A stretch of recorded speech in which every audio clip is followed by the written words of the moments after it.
What up, America? If you're ready for President Trump to take the stage, I need everybody to stand up.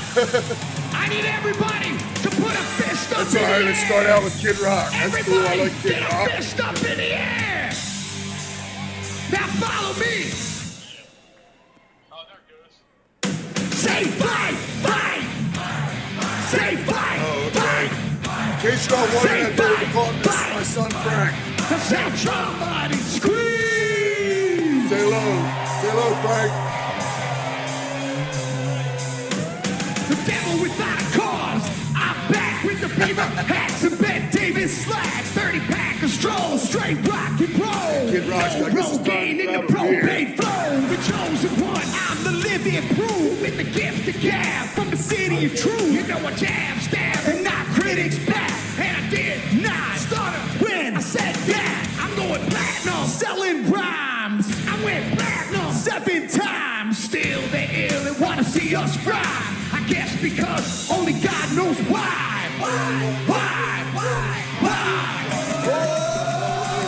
They call me cowboy, I'm a singer of black. Throw a fist in the air, let me see where you're at. Say fight, fight. Say fight, fight. Say fight, fight. I say Trump, Trump. That was my son, who's awesome, and he's helping me with a couple computers. I like ACDC and ZZ Top. Believers, beasties, and the kings of rock. Skinner, Seeger, Lynn Cornerstones. Kicked it up right now. Ready No to Show jump. Jones, yeah. And I'm gonna grab a That beer. bottle of Brown. Got the rock from Detroit. The soul And I'm from not going to talk Motown. The Trump. underground. This is something Straight really important. Detroit I say a Tim. little thing With here and tracks there, to but Mac and slap here to back watch to back. Donald. Never I'm gain here no to pain. talk I don't here and play talk. with ass. Well, watch me rock with the excited to Liberace see flag. this, because you Rock are. the Clash. Boy bands are So trash. happy to see Johnny he's here with Cash, us, because we Grandmaster almost lost him. Flash. Last Saturday, and that means we almost lost our nation. They call me cowboy. I'm a singer of black. Throw a fist in the air. Let me see where you're at. Say fight, fight. We're already in Say fight, fight. Say fight, fight. I say Trump, Trump.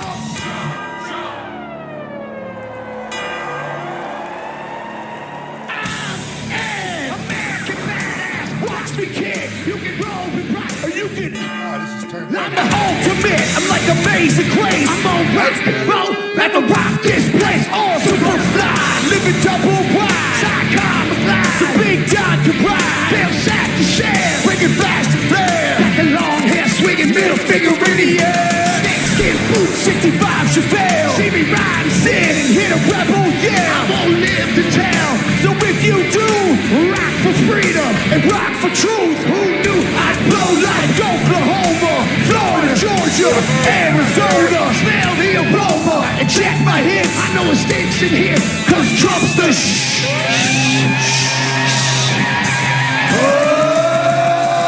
They call me cowboy, I'm a singer of black. Throw a fist in the air, let me see where you're at. Say Trump, Trump. Say Trump, Trump. Say Trump, Trump. Say Trump, Trump. I need to hear you louder than that. One more time. I'm a cowboy, badass and black. You say Trump, Trump. From side to side, from front to back. Come on, Trump, Trump. I put Detroit City back on the map. We singing Trump, Trump. Kid Rock's in the house. This is where I'm at. Ladies and gentlemen, get ready for the most patriotic American badass on earth, President Donald J. Trump. But first, another American badass, my brother, Dana White. God bless America. White's coming out here. That's great. Now to see what David White has to say.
Good evening, ladies and gentlemen.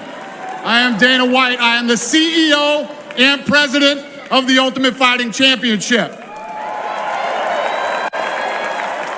So 2 weeks ago, I got a call from President Trump asking me if I'd be willing to speak tonight. As usual, there was no pressure, no demands. He asked me as a friend, and of course I said yes. Then, after I accepted his offer, he sent me a text message, and I just want to read to you a little piece of what President Trump wrote to me. Dana, I'm so honored that you will be doing the introduction at the National Republican Convention. Think of it as the biggest fight you ever had, a fight for our country and even the world. I only wish you didn't have to interrupt your family trip, but I hope they understand they love you and they know how important this is.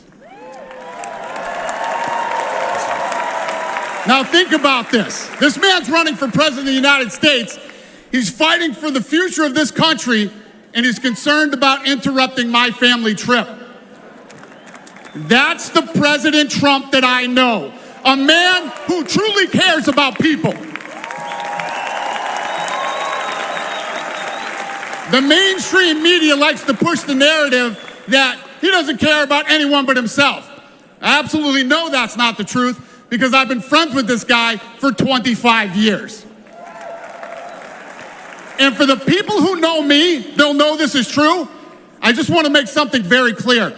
Nobody in the Trump campaign has ever told me what to say. Nobody tells me what to say, and I'm nobody's puppet.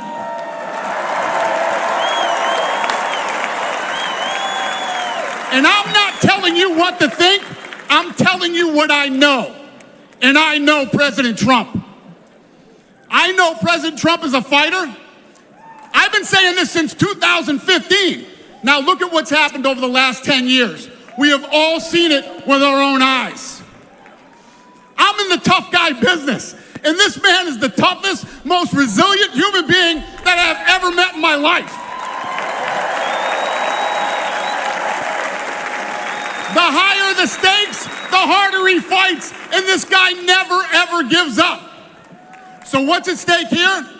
The answer is in President Trump's text, and I quote, "A fight for our country." I know why he's running for president again. Why else would he put himself through everything he's dealt with just to get back here? We all know he doesn't need this. This guy's got a great life. He has a beautiful family. And he has achieved everything that you could possibly achieve in life. I know President Trump is literally putting his life on the line for something bigger than himself. And he's willing to risk it all because he loves this country.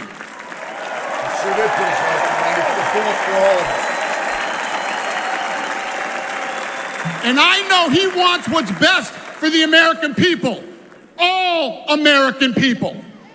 I know he's running for president to save our American dream.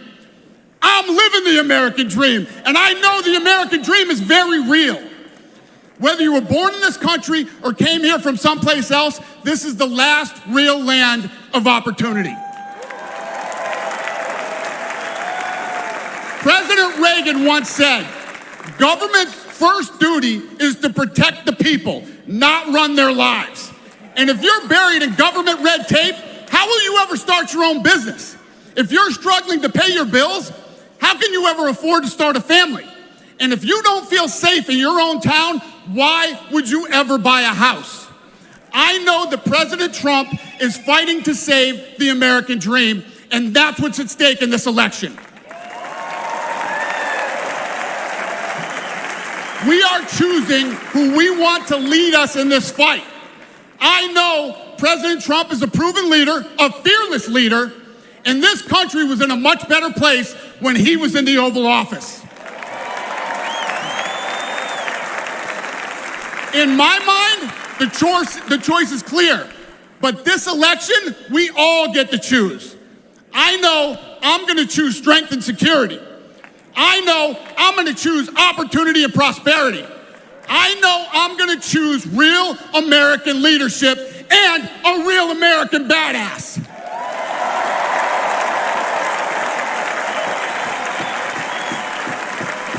And I'm not telling you what choice to make, and I'm not telling you what to think. I'm telling you what I know.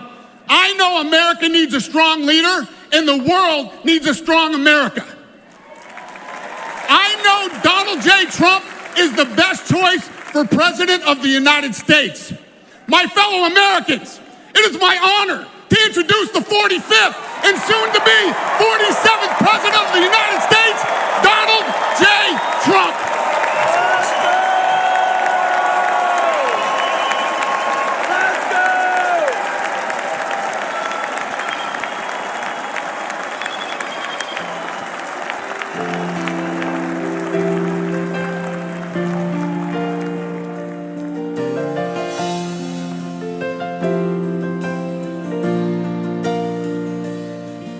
If tomorrow all the things were gone, I'd work for all my life, and I had to start again, just my children and my wife.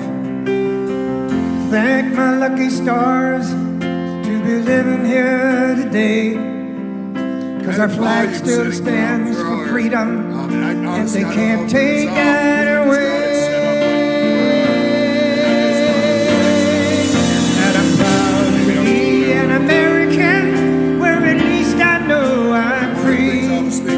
I won't forget the men who died, who gave that right to me, and I gladly stand up next to you and defend her still today. 'Cause there ain't no doubt I love this land. Sing it.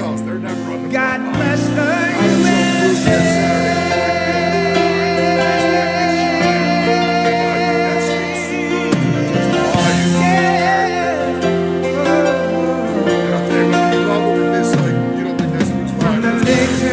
To the hills of Tennessee, or the plains of Texas, from sea to shining sea, from Detroit to Houston and New York to LA. There's pride in every American heart, and it's time we stand and say that I'm proud to be an American, where at least I know I'm free, and I won't forget the men who died, who gave that right to me, and I gladly stand up next to you and defend her still today, 'cause there ain't no doubt I love this land. God bless the USA.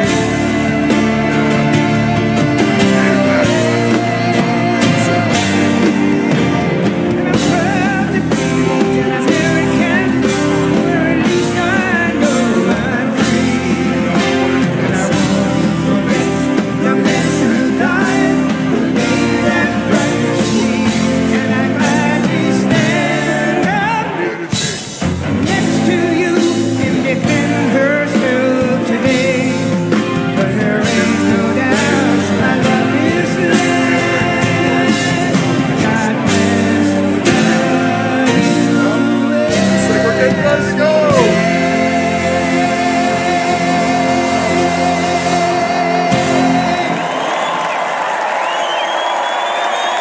People get excited when the band is against the shot. Can you imagine?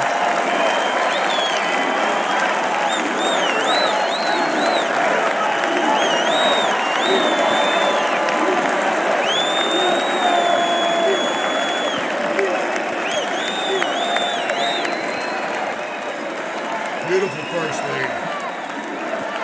And her heart also. I mean, just her parents.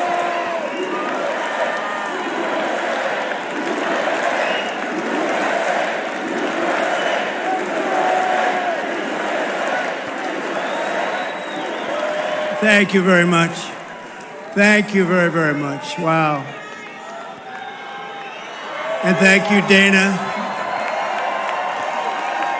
Thank you, Kid Rock, sometimes referred to as Bob.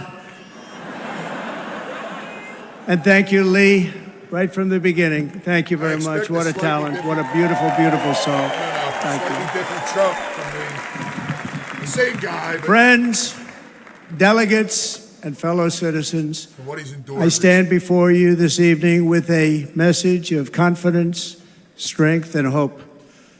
4 months from now, we will have an incredible victory, and we will begin the 4 greatest years in the history of our country. Together, we will launch a new era of safety, prosperity, and freedom for citizens of every race, religion, color, and creed. The discord and division in our society must be healed. We must heal it quickly. As Americans, we are bound together by a single fate and a shared destiny. We rise together or we fall apart. I am running to be president for all of America, not half of America, because there is no victory in winning for half of America.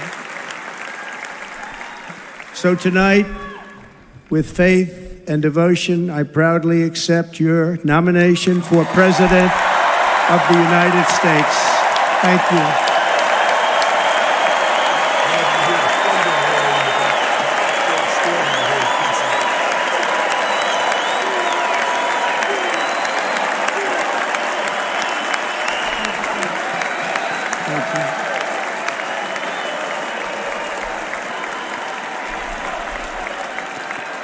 Thank you very much.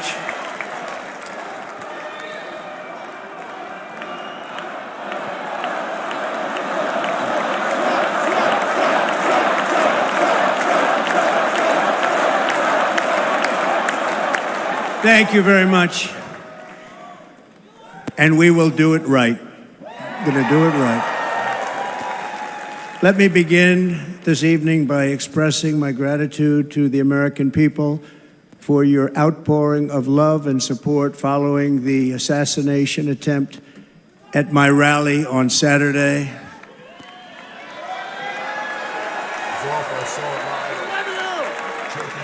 As you already know, the assassin's bullet came within a quarter of an inch of taking my life. So many people have asked me, what happened? Tell us what happened, please.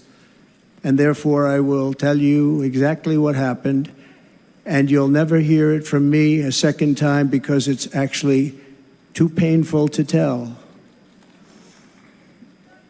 It was a warm, beautiful day in the early evening in Butler Township in the great Commonwealth of Pennsylvania.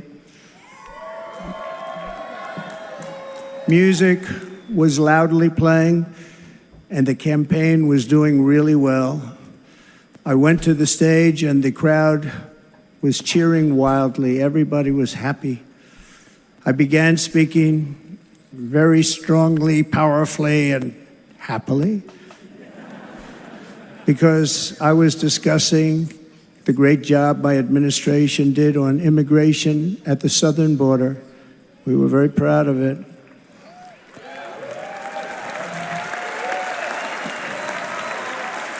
Behind me and to the right was a large screen that was displaying a chart of border crossings under my leadership. The numbers were absolutely amazing. In order to see the chart, I started to, like this, turn to my right and was ready to begin a little bit further turn, which I'm very lucky I didn't do, when I heard a loud whizzing sound and felt something hit me really, really hard on my right ear. I said to myself, wow, what was that? It can only be a bullet. And moved my right hand to my ear, brought it down. My hand was covered with blood, just absolutely blood all over the place. I immediately knew it was very serious, that we were under attack, and in one movement proceeded to drop to the ground. Bullets were continuing to fly, as very brave Secret Service agents rushed to the stage, and they really did. They rushed to the stage.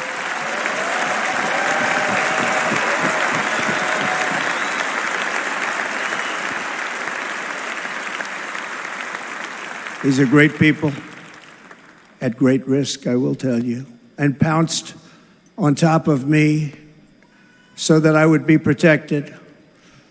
There was blood pouring everywhere, and yet, in a certain way, I felt very safe because I had God on my side. I felt that.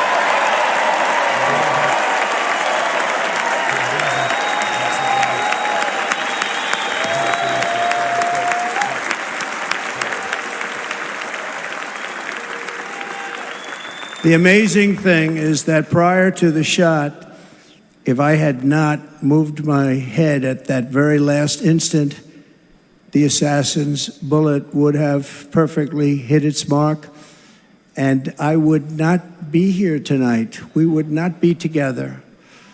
The most incredible aspect of what took place on that terrible evening in the fading sun was actually seen later.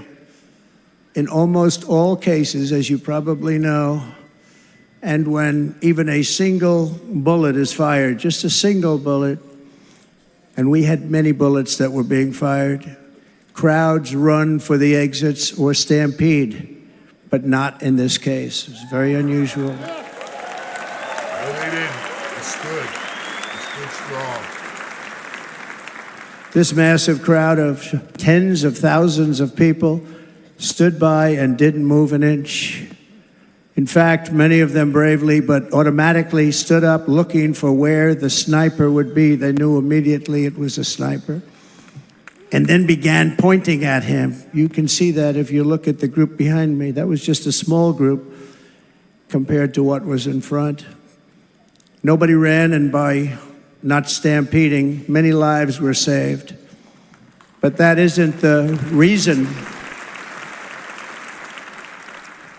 that they didn't move. The reason is that they knew I was in very serious trouble. They saw it. They saw me go down. They saw the blood and thought, actually most did, that I was dead.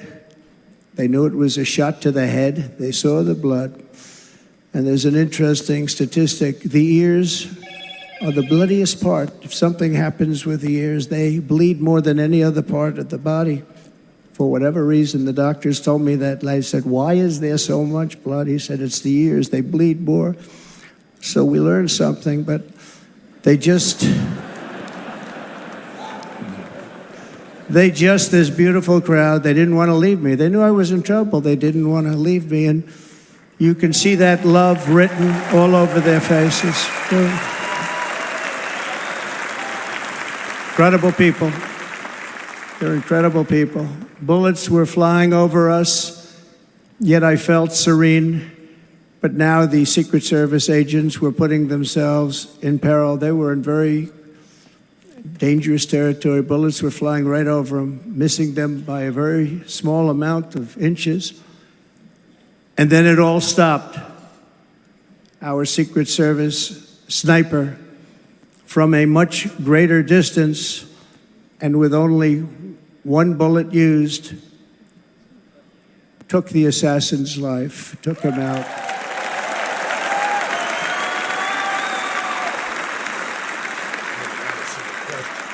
I'm not supposed to be here tonight. Not supposed to be here. Yeah.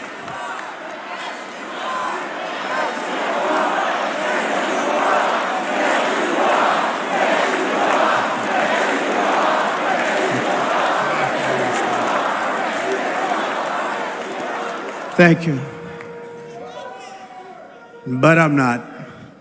And I'll tell you, I stand before you in this arena only by the grace of Almighty God.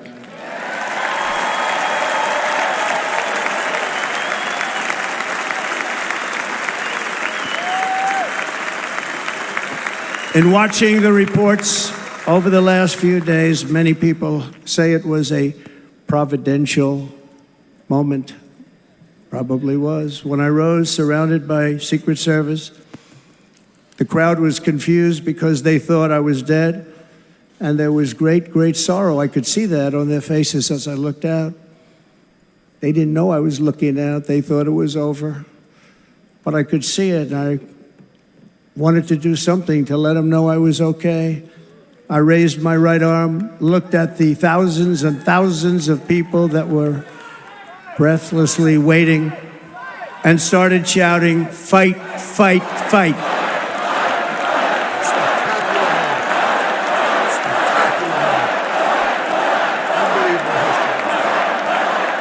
Thank you. Once my clenched fist went up, and it was high into the air, you've all seen that, the crowd realized I was okay and roared with pride for our country like no crowd I have ever heard before.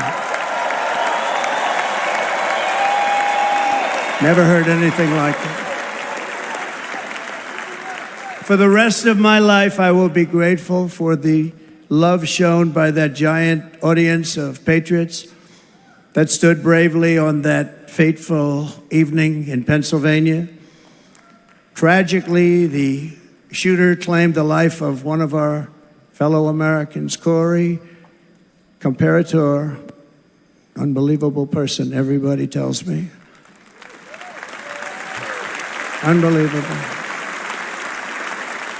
And seriously wounded, two other great warriors, spoke to them today, David Dutch and James Copenhaver, two great people. I also spoke to all three families of these tremendous people. Our love and prayers are with them and always will be. We're never going to forget them. They came for a great rally. They were serious Trumpsters, I want to tell you. They were serious Trumpsters and still are. But Corey, unfortunately, we have to use the past tense. He was incredible. He was a highly respected former fire chief, respected by everybody. Was accompanied by his wife, Helen, incredible woman. I spoke to her today, devastated, and two precious daughters. He lost his life selflessly acting as a human shield to protect them from flying bullets. He went right over the top of them and was hit. What a fine man he was. Some scumbags have made jokes. And, you know, it's after the loony left, not all the Democrat, the loony left. They made light of this, made jokes about the loss of life. Disgusting people.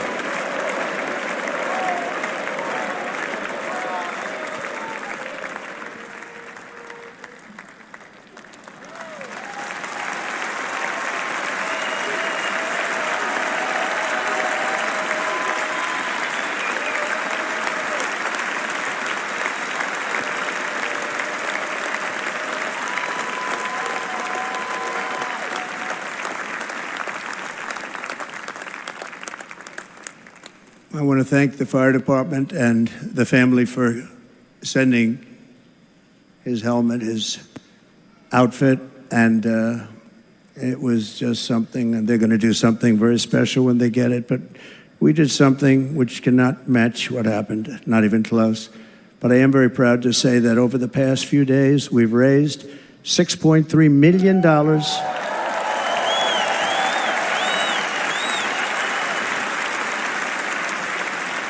for the families of David, James, and Corey, including from a friend of mine just called up. He sent me a check right here. I just got it.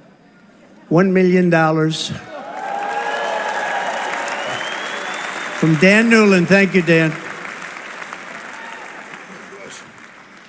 And again, when speaking to the family, I told them, I said, well, I'm going to be sending you a lot of money, but it can't compensate. They all said the same thing. You're right, sir. We appreciate so much what you're doing, but nothing can take the place in the case of Corey and the other two. By the way, they were very, very seriously injured, but now they're doing very well. They're going to be okay. They're going to be doing very well.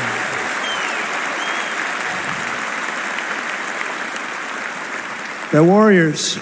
So now I ask that we observe a moment of silence in honor of our friend Corey.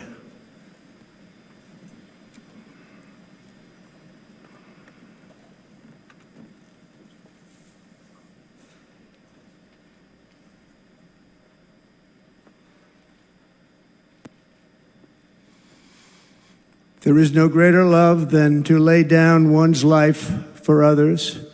This is the spirit that forged America in her darkest hours, and this is the love that will lead America back to the summit of human achievement and greatness. This is what we need.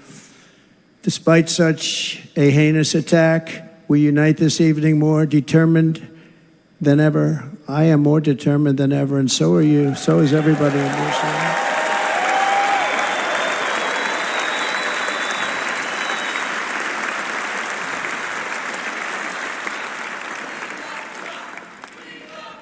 Thank you. Thank you very much.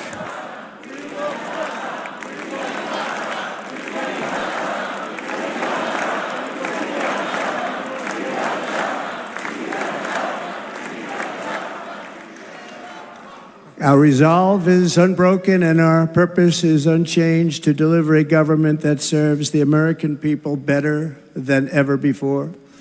Nothing will stop me in this mission because our vision is righteous and our cause is pure. No matter what obstacle comes our way, we will not break, we will not bend, we will not back down, and I will never stop fighting for you, your family, and our magnificent country. Never.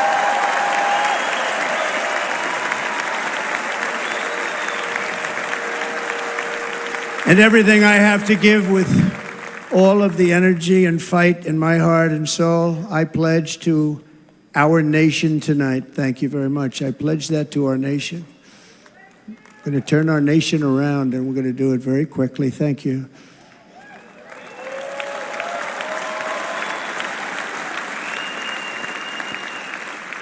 This election should be about the issues facing our country and how to make America successful, safe, free, and great again.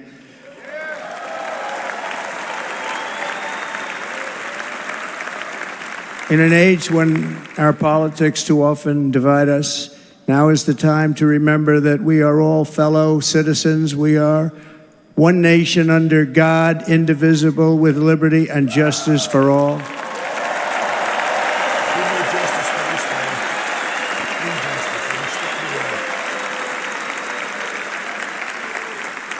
And we must not criminalize dissent or demonize political disagreement, which is what's been happening in our country lately at a level that nobody has ever seen before.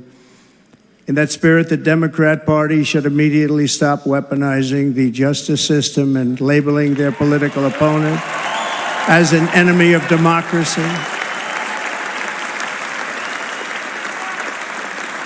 Especially since that is not true. In fact, I am the one saving democracy for the people of our country.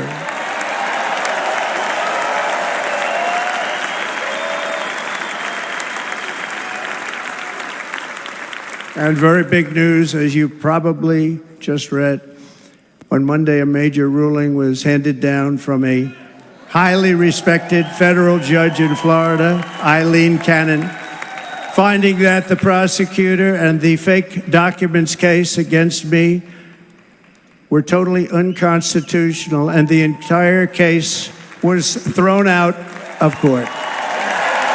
With all of that publicity, thrown out of court.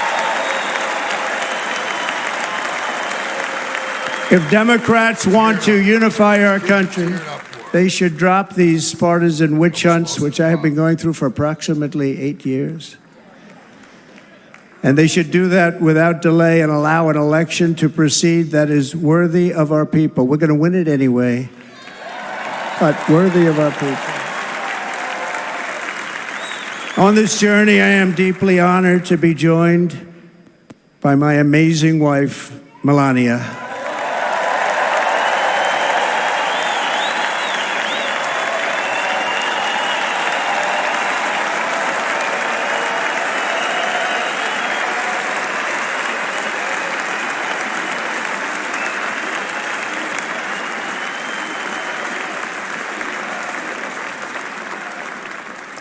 And Melania, thank you very much. You also did something really beautiful, a letter to America calling for national unity, and it really took the Republican Party by surprise. I will tell you, it was beautiful.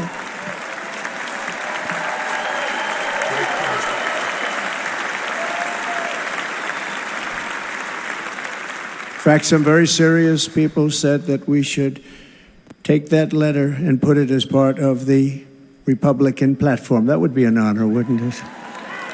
Right, Mr. Congressman? But it captivated so many, so I also want to thank my entire family for being here. Don, Kimberly, Ivanka and Jared, Eric and Lara, Tiffany and Michael, Barron. We love our Barron.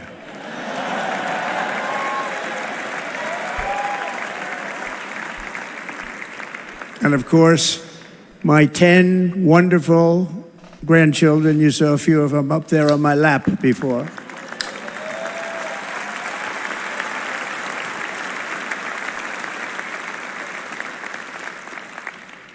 And how good was Dana? Was Dana good? I mean, was he good?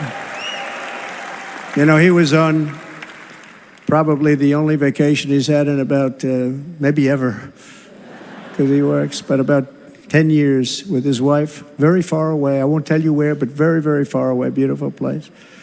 And my people called, and he said, I won't be able to do it. This is many, many years. I promised my wife I can't do it. And they came in, they said, Dana won't be able to do it, because he was my first, second, and third choice. I said, well, that's too bad, but I understand he's away, and it's good. It's good for him. And that was it. About 30 minutes later, she came back in, sir, Dana just called, he's going to do it. And his wife, she said, you can't turn him down, you just can't do it, you have to go. That's a good wife.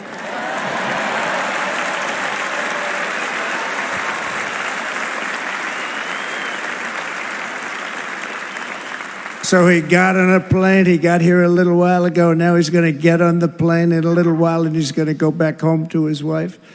But they're great, and I just want to thank her and him and their whole family, because that's not easy. And Kid Rock, same thing. Called, he said, I want to be a part of it.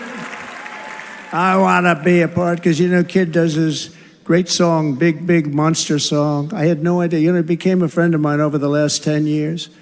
And he's amazing. Everyone loves him. I didn't even know how big he was. He has rallies, 35, 40,000 people he gets every time he goes out.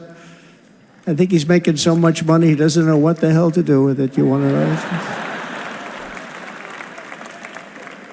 And then we have my other friend, and I've known him so long, and we took that song, and it was a big success, but we made that.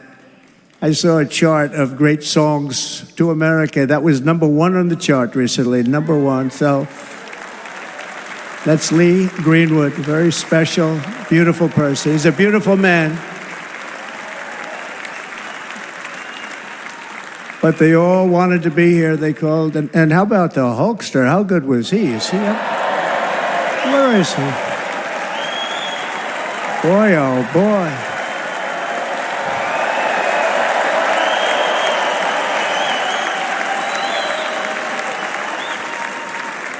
They may call that entertainment. I know about entertainment, but when he used to lift a 350-pound man over his shoulders and then bench press him 2 rows into the audience, I say maybe entertainment, but he is one strong son of a gun. I will tell you, I watched it many times.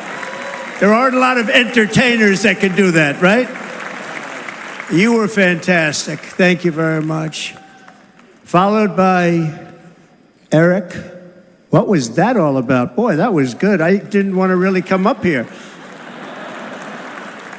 But he was so great, and he's such a good young man. He went through a lot of trouble, and Don last night was incredible. They went through so much trouble. They got subpoenaed more than any people probably in the history of the United States. Every week they get another subpoena from the Democrats, crazy Nancy Pelosi, the whole thing, just boom, boom, boom.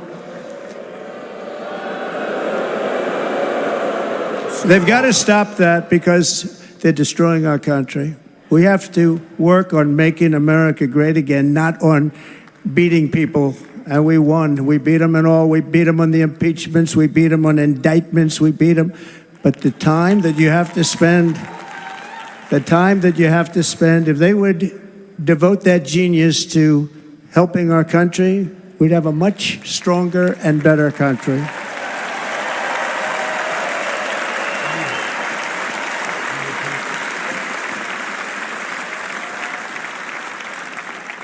And Jason, the biggest star in country music. Jason, thank you for being here.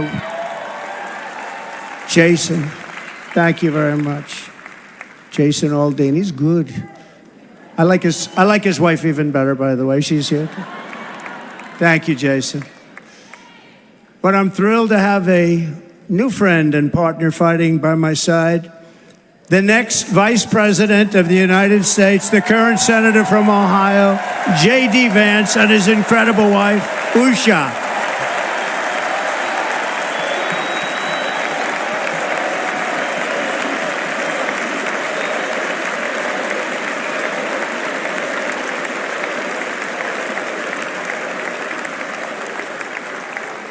He's going to be a great Vice President. He's going to be great. He'll be with this country and with this movement, greatest movement in the history of our country, Make America Great Again.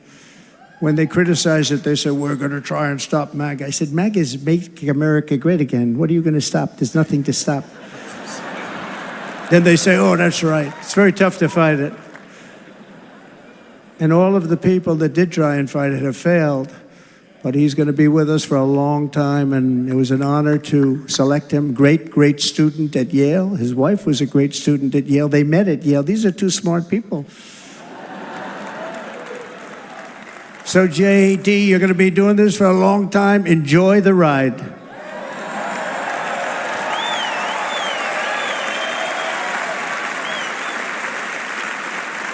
And a very special thank you to the extraordinary people of Milwaukee and the great state of... Oh, there they are.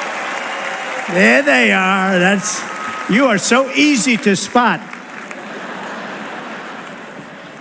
And Green Bay's going to have a good team this year, right? They're going to have a good team. They're going to have a good team. Most of the audience doesn't like it, but it's true. You're going to have a very good team this year. And by the way, Wisconsin, we are spending over $250 million here, creating jobs and other economic development all over the place. So I hope you will remember this in November and give us your vote. I am trying to buy your vote. I'll be honest about that.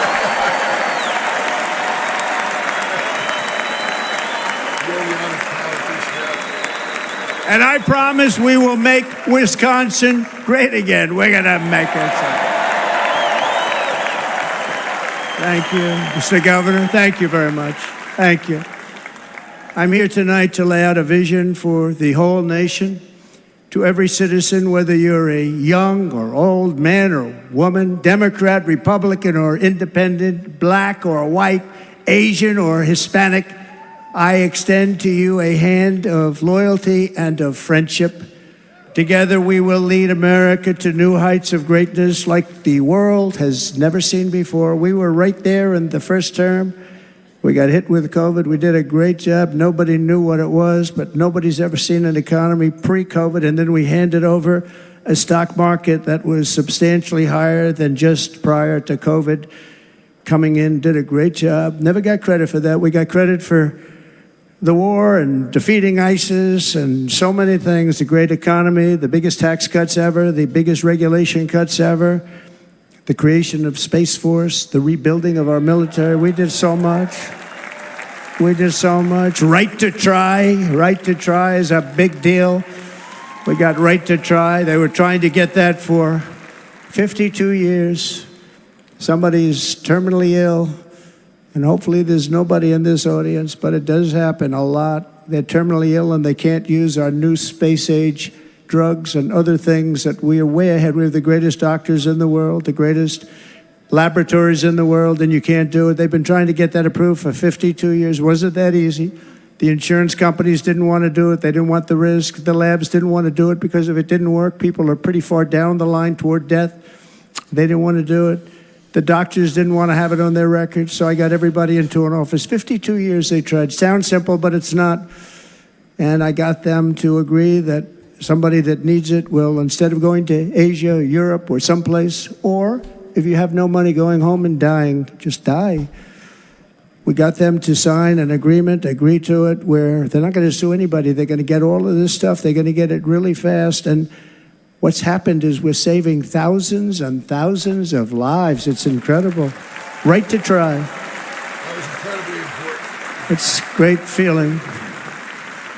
Under our leadership, the United States will be respected again. No nation will question our power. No enemy will doubt our might. Our borders will be totally secure. Our economy will soar. We will return law and order to our streets, patriotism to our schools, and importantly, we will restore peace, stability, and harmony all throughout the world. But to achieve this future, we must first rescue our nation from failed and even incompetent leadership. We have totally incompetent leadership. This will be the most important election in the history of our country. Under the current administration, we are indeed a nation in decline. We have an inflation crisis that is making life unaffordable, ravaging the incomes of working and low-income families, and crushing, just simply crushing our people like never before. They've never seen anything like it. We also have an illegal immigration crisis, and it's taking place right now as we sit here in this beautiful arena. It's a massive invasion at our southern border that has spread misery, crime, poverty, disease, and destruction to communities all across our land. Nobody's ever seen anything like it. Then there's an international crisis, the likes of which the world has seldom been part of. Nobody can believe what's happening. War is now raging in Europe and the Middle East. A growing specter of conflict hangs over Taiwan, Korea, the Philippines, and all of Asia. And our planet is teetering on the edge of World War III. And this will be a war like no other war because of weaponry. The weapons are no longer army tanks going back and forth shooting at each other. These weapons are obliteration. It's time for a change. This administration can't come close to solving the problems. We're dealing with very tough, very fierce people. They're fierce people. And we don't have fierce people. We have people that are a lot less than fierce, except when it comes to cheating on elections and a couple of other things. Then they're fierce. Then they're fierce. I forgot my fear too. So tonight, I make this pledge to the great people of America. I will end the devastating inflation crisis immediately, bring down interest rates, and lower the cost of energy. We will drill, baby, drill.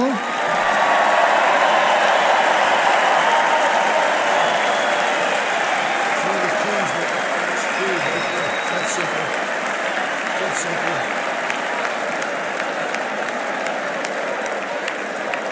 National sovereignty and security.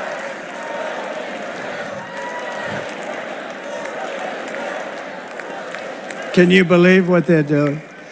No. But by doing that, we will lead a large-scale decline in prices. Prices will start to come down. Energy raised it. They took our energy policies and destroyed them. Then they immediately went back to them, but by that time, so much was lost. But we will do it at levels that nobody's ever seen before, and we'll end lots of different things. We'll start paying off debt and start lowering taxes even further. We gave you the largest tax cut. We'll do it more. You know, people don't realize I brought taxes way down, way down, and yet we took in more revenues the following year than we did when the tax rate was much higher. Most people said, how did you do that? Because it was incentive. Everybody was coming to the country. They were bringing back billions and billions of dollars into our country. The companies made it impossible to bring it back. The tax rate was too high, and the legal complications were far too great. I changed both of them, and hundreds of billions of dollars by Apple and so many other companies were brought back into our nation, and we had an economy the likes of which no nation had ever seen. China, we were beating them at levels that were incredible. And they know it. They know it. We'll do it again, but we'll do it even better. I will end the illegal immigration crisis by closing our border and finishing the wall, most of which I've already built.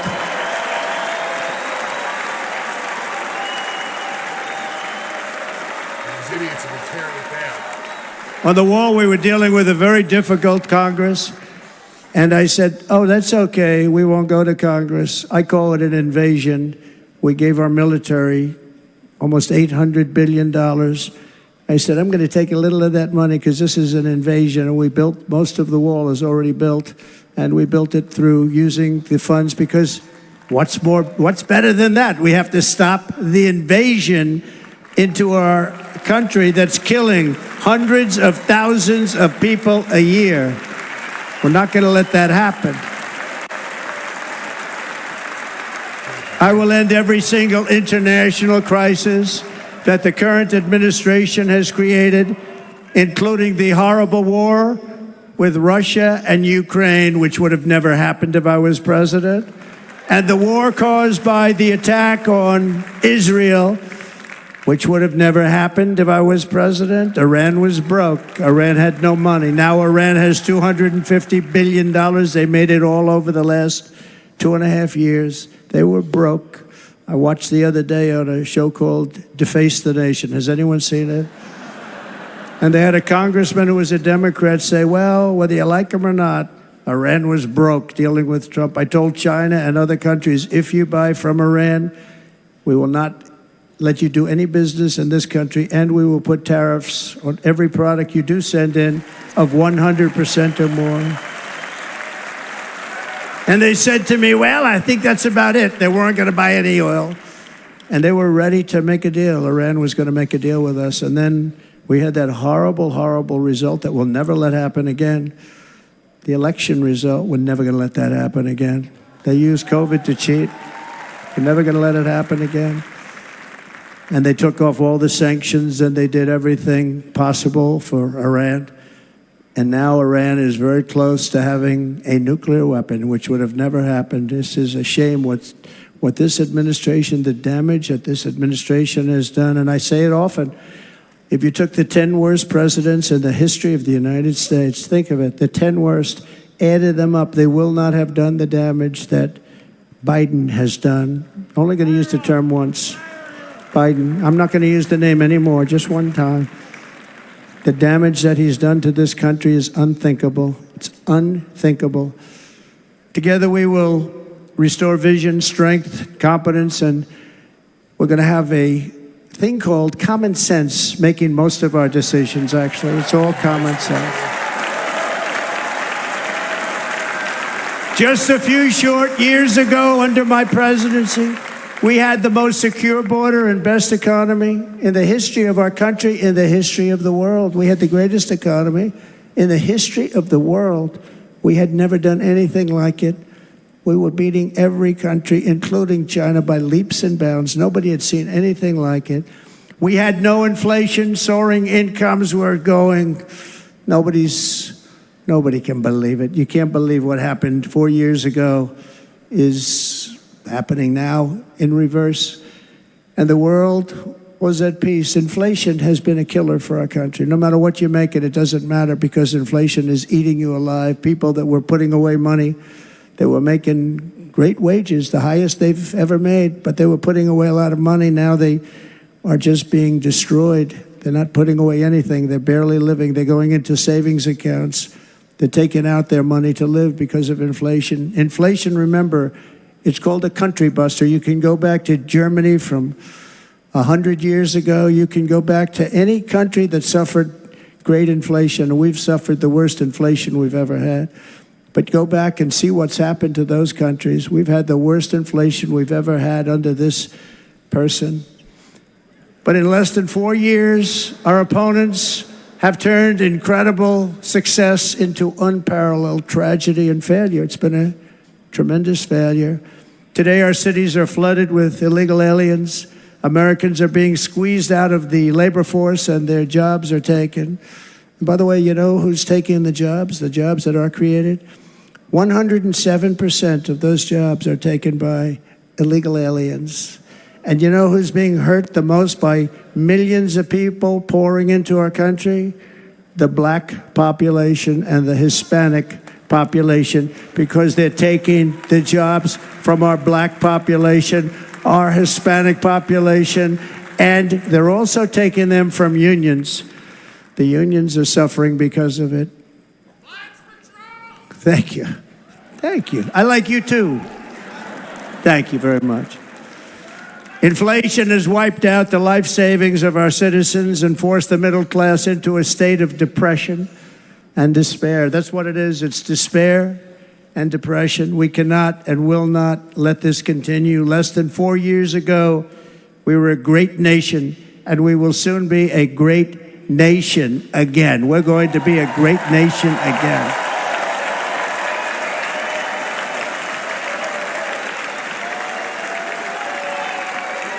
Thank you. With proper leadership, every disaster we are now enduring will be fixed, and it will be fixed very, very quickly.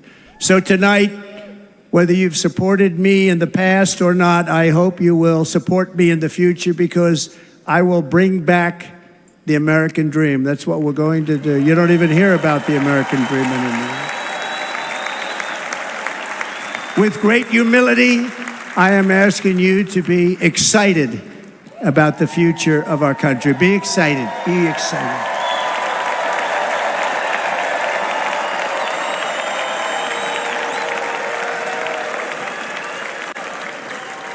And by the way, the news reports, look at all of those big networks. Look at them. They're all here.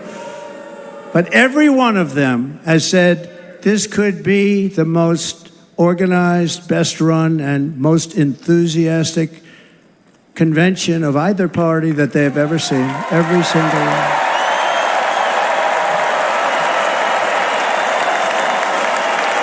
And it's true. It's true. And there's love in the room. There's great love in the room.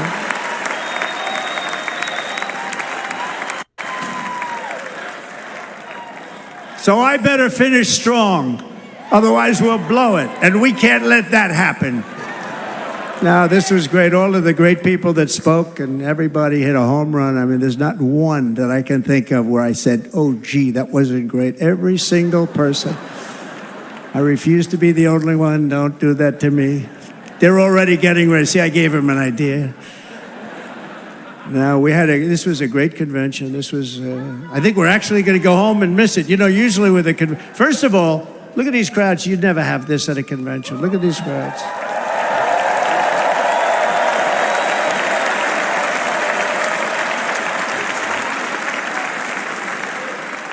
Love. It's about love. This week, the entire Republican Party has formally adopted an agenda for America's renewal, and you saw that agenda, and it's very short compared to the long, boring, meaningless agendas of the past, including the Democrats. They write these things that are hundreds of pages long, and they never read them after they're done.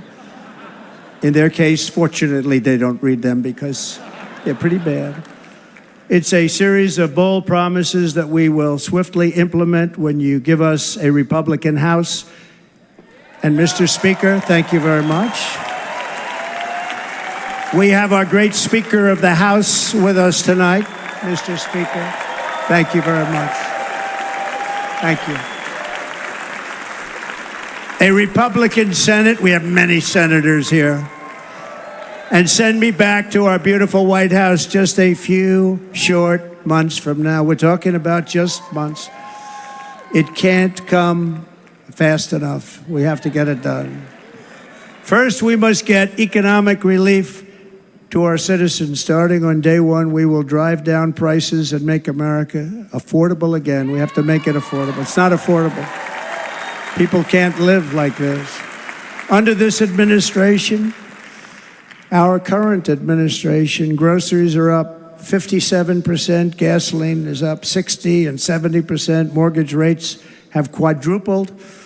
And the fact is, it doesn't matter what they are because you can't get the money anyway. You can't buy houses. Young people can't get any financing to buy a house. The total household costs have increased an average of $28,000 per family under this administration. Republicans have a plan to bring down prices and bring them down very, very rapidly. By slashing energy costs, we will in turn reduce the cost of transportation, manufacturing, and all household goods. So much starts with energy.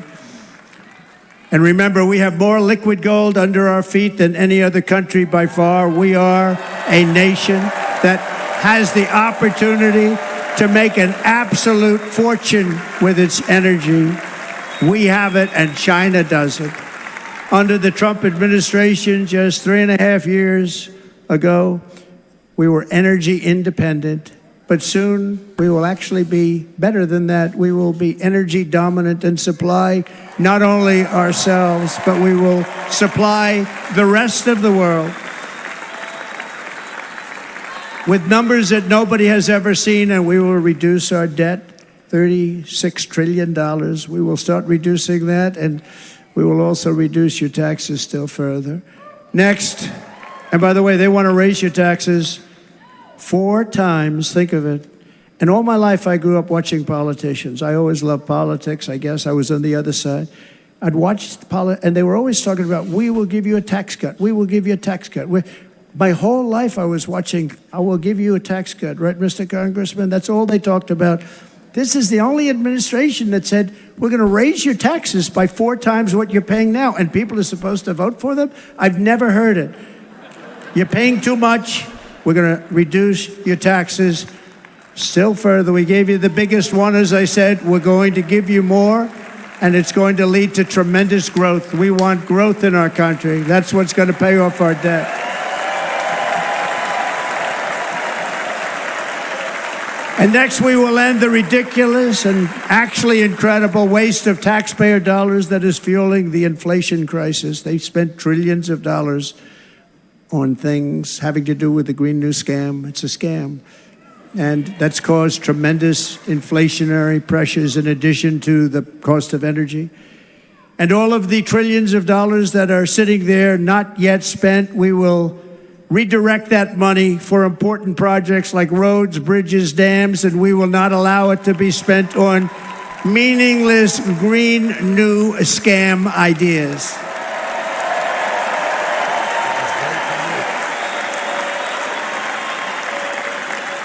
And I will end the electric vehicle mandate on day 1.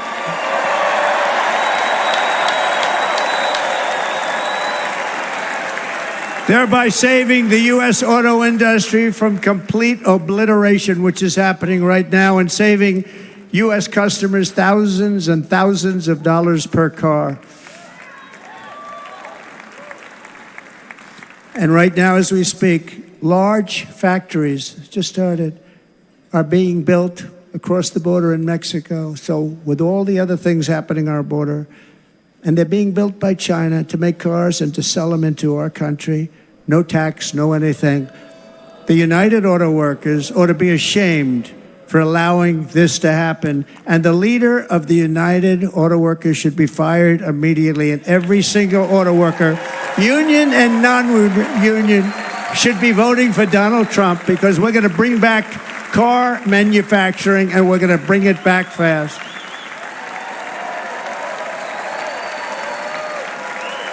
They're building some of the largest auto plants anywhere in the world. Think of it, in the world. We're going to bring it back. We're going to make them. We don't mind that happening, but those plants are going to be built in the United States, and our people are going to man those plants.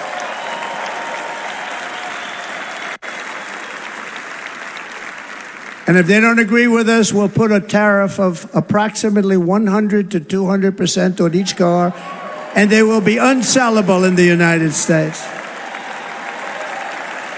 We have long been taken advantage of by other countries. And think of it, oftentimes these other countries are considered so-called allies. They've taken advantage of us for years. We lose jobs, we lose revenue, and they gain everything and wipe out our businesses, wipe out our people. I stopped it for 4 years, I stopped it. And we're really ready to make changes like nobody had seen before. And remember, USMCA, I got rid of NAFTA, the worst trade deal ever made, and replaced it with USMCA, which is, they say, the best trade deal ever made. Actually, probably the best trade deal was the deal I made with China, where they buy $50 billion worth of our product. They were buying nothing. They buy $50 billion worth. They had to. But I don't even talk about it because of COVID. I don't even mention it, frankly, because of what happened with the China virus.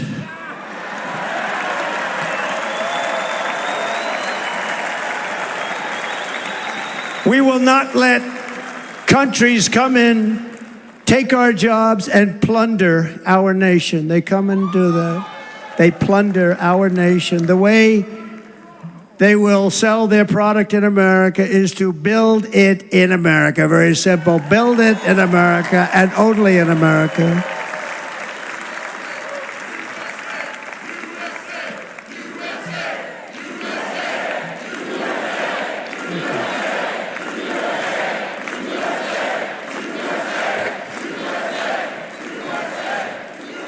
And this very simple formula, and Congress has to go along with us, and they will. This very simple formula will create massive numbers of jobs. We will take over the auto industry again, and many, many hundreds of thousands of jobs. We lost so many jobs over the years. If you go back 20, 25 years, they've stolen, going to China and Mexico, about 68% of our auto industry manufacturing jobs. We're going to get them all back. We're going to get them all back, every one of them. At the center of our plan for economic relief are massive tax cuts for workers that include something else that's turned out to be very popular, actually. Here it's very popular in this building and all those hotels that I saw that are so nice. I'm staying in a nice one. It's called no tax on tips. No tax on tips. No tax on tips. That's not just restaurants and bar things. That's good ass people. There's so many. It's amazing. I got that by having dinner recently in Nevada, where we're leading by about 14 points. Hello. I'll see you there very soon, everybody. And we're having dinner at a beautiful restaurant in the Trump building on the Strip, and it's a great building, and the waitress comes over. How's everything going? A really nice person. How's everything? Oh, sir, it's so tough. The government's after me all the time on tips, tips, tips. I said, well, they give you cash. Would they be able to find him? She said, actually, and I didn't know this, she said, very little cash is given. It's all put right on the check. And they come in and they take so much of our money, it's just ridiculous. And they don't believe anything we say. And they've just hired, as you know, 88,000 agents to go after him even more. Disgrace. Who is on the other side? Who's not voting? And I said, this shows the level of my, most people go out, they hire consultants, they pay millions of dollars. But I said to her, let me just ask you a question. Would you be happy if you had no tax on tips? She said, what a great idea. I got my information from a very smart waitress. That's better than spending millions of dollars. And everybody loves it. Waitresses and caddies and drivers and everybody. It's a large group of people that are being really hurt badly. They make money, let them keep their money. I'm going to protect Social Security and Medicare. Democrats are going to destroy Social Security and Medicare because all of these people, by the millions they're coming in, they're going to be on Social Security and Medicare and other things, and you're not able to afford it. They are destroying your Social Security and your Medicare. Under my plan, incomes will skyrocket, inflation will vanish completely, jobs will come roaring back, and the middle class will prosper like never, ever before, and we're going to do it very rapidly.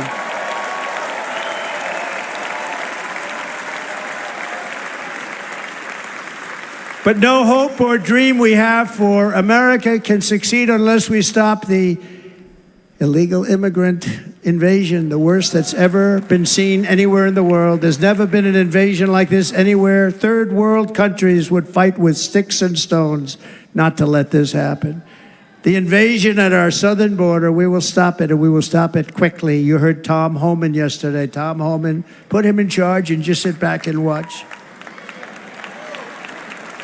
Brandon Judd, the Border Patrol, he's incredible. These guys, they really, their job is a lot easier if they don't have to do anything, but they want to. They're patriots. Brandon Judd, Border Patrol, ICE. ICE goes out. You have to see what ICE does with MS-13. You have these are probably the worst gang, and ICE goes in there. And I know a lot of people in these rows here, and they're very tough people, but they don't want to do this job. They'll go into a pack of MS-13 killers. They're the worst, probably the worst gangs in the world. And we have thousands of them. I moved thousands and thousands out in my 4 years. We moved them out, and it was a pleasure. But ICE would go right into a pack of these killers, and you see fists flying, you see everything flying, and then they take them. They put them in a paddy wagon. They take them back, and they get them out of our country. And the other countries weren't accepting them back. And I called up, and I said, tell them that we're not giving them economic aid anymore. And the next day, I got calls from all of these countries that were terminated. Billions of dollars we spend on economic aid to countries that does us, frankly, no good. And the next day, I was called by everybody. I couldn't take all the calls. Sir, what's the problem? I said, you won't take your killers back that you sent in caravans into America. You won't take them back. Well, sir, if you'd like us to, we would give very serious consideration to doing that. And within 24 hours, they were being taken back. For years and years, when I first came in, they said President Obama tried to get him to go back, and they wouldn't accept him. They'd put planes on the runway so you couldn't leave the plane. They'd close the road so you couldn't take the buses. They'd all have to turn back. As soon as I said no more economic aid of any kind to any country that does that, they called back and they said, sir, it would be our great honor to take MS-13. We love them very much. We love them very much, sir. We'll take them back. At the heart of the Republican platform is our pledge to end this border nightmare and fully restore the sacred and sovereign borders of the United States of America, and we're going to do that on day one.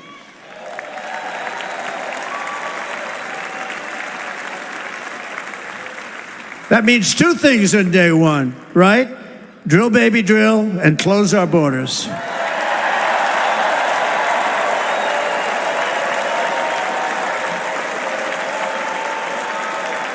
And by the way, and I think everybody as a Republican, as a patriot in this room, and most Democrats, we want people to come into our country, but they have to come into our country legally.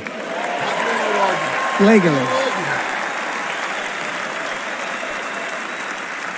Less than 4 years ago, I handed this administration the strongest border in American history.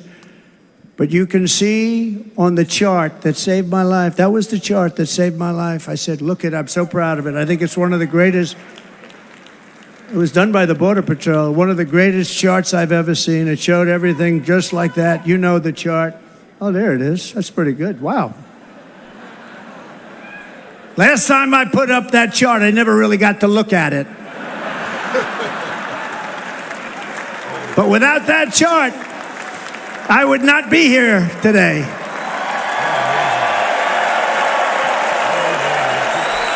Never got to look at it.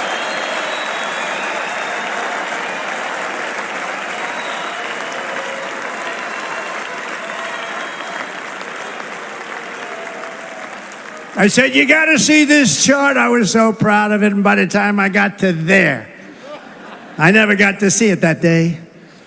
But I'm seeing it now, and I was very proud. If you look at the arrow on the bottom, that's the lowest level, the one on the bottom, heavy red arrow. That's the lowest level of illegal immigrants ever to come into our country in recorded history, right there. Right there. And that was my last week in office. And then you see what happened after I left. Look at the rest. And if you go out a little bit further, it's getting to be a little bit old, but I love it anyway, right? but you can go much higher with those numbers. Look what happened right after that. The invasion began. We had the opposite. We stopped the invasion, but the invasion that we stopped was peanuts by comparison to what happened after I left. Look at what happened after I left. They took over our country. We ended all catch and release. We shut down asylum fraud. We stopped human trafficking and forged historic agreements to keep illegal aliens on foreign soil. We want them to stay on their soil. Under the Trump administration, if you came in illegally, you were apprehended immediately and you were deported. You went right back. The current administration terminated every single one of those great Trump policies that I put in place to seal the border. I wanted a sealed border. Again, come in, but come in legally. You know how unfair it is? So many people, hundreds of thousands of people, have been working for years to come into our country. And now they see these people pour into our country at levels that are unprecedented. It's so unfair. And we're not going to do it. We're not going to stand for it. They suspended wall construction, ended remain in Mexico. We had a policy, remain in Mexico. You think that was easy to get from the Mexican government? But I said, you must give it to us. If you don't give it to us, there will be repercussions. And they gave it to us, but not easy. Canceled our Safe Third agreements, demolished Title 42, implemented nationwide catch and release. That's catch and release, where we catch them and release them into our country. We catch them and release them into Mexico. There's a slight difference. And took 93, this is the previous administration, 93 executive actions to throw open our border to the world. The entire world is pouring into our country because of this very foolish administration. The greatest invasion in history is taking place right here in our country. They are coming in from every corner of the earth, not just from South America, but from Africa, Asia, the Middle East. They're coming from everywhere. They're coming at levels that we've never seen before. It is an invasion indeed, and this administration does absolutely nothing to stop them. They're coming from prisons. They're coming from jails. They're coming from mental institutions and insane asylums. The press is always on me because I say this. Has anyone seen Silence of the Lambs? The late, great Hannibal Lecter. He'd love to have you for dinner. That's insane asylums. They're emptying out their insane asylums. And terrorists are coming in at numbers that we've never seen before. Bad things are going to happen. Meanwhile, our crime rate is going up, while crime statistics all over the world are going down, because they're taking their criminals and they're putting them into our country. A certain country, and I happen to like the president of that country very much, but he's been getting great publicity because he's a wonderful shepherd of the country. He says how well the country's doing because their crime rate is down. And he said he's training all of these rough people. They're rough. He's training them. And I've been reading about this for 2 years. I think, oh, that's wonderful. Let's take a look at it. But then I realized he's not training them. He's sending all of his criminals, his drug dealers, his people that are in jails, he's sending them all to the United States. And he's different in that he doesn't say that. He's trying to convince everybody what a wonderful job he does in running the country. Well, he doesn't do a wonderful job. And by the way, if I ran one of the countries, many countries from all over, I would be worse than any of them. I would have had the place totally emptied out already.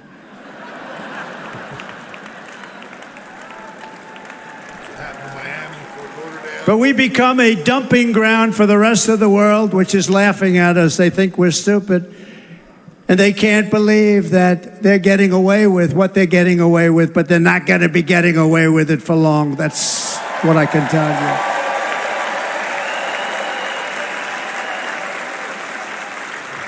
In Venezuela, Caracas, high crime. Caracas, Venezuela, really a dangerous place, but not anymore.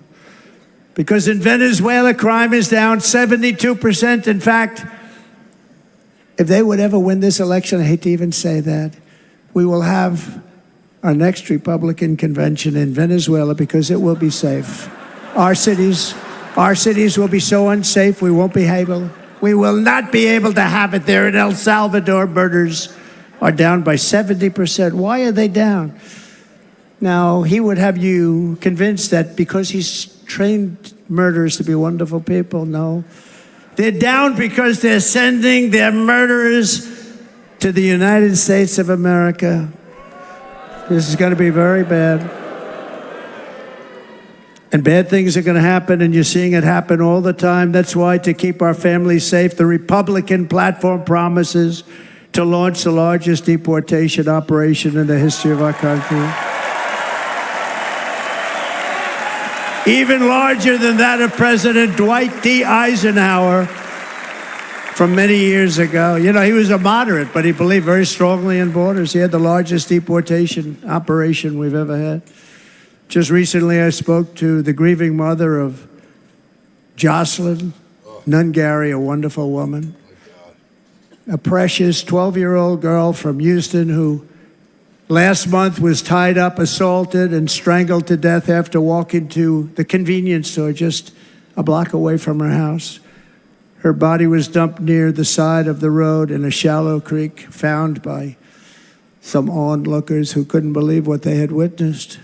Charged with Jocelyn's heinous murder are 2 illegal aliens from Venezuela who came across our border, were in custody, and were then released into the country by this horrible, horrible administration that we have right now. I also met recently with the heartbroken mother and sister of Rachel Morin. Rachel was a 37-year-old mom of 5 beautiful children who was brutally raped and murdered while out on a run. She wanted to keep herself in good shape. It was very important to her. She was murdered. The monster responsible first killed another woman in El Salvador before he was led into America by the White House. This White House let them in. He then attacked a 9-year-old girl and her mother in a home invasion in Los Angeles before murdering Rachel in Maryland. Traveled all throughout the country, doing tremendous damage. Rachel's mother will never be the same. I spent time with her. She will never be the same. I've also met with the wonderful family of Laken Riley, the brilliant 22-year-old nursing student. She was so proud of being first in her class, who was out for a jog on the campus of the University of Georgia when she was assaulted, beaten, and horrifically killed. Yet another American life was stolen by a criminal alien set free by this administration. And these were incredible people we're talking about. These were incredible people who died. Tonight, America, this is my vow. I will not let these killers and criminals into our country.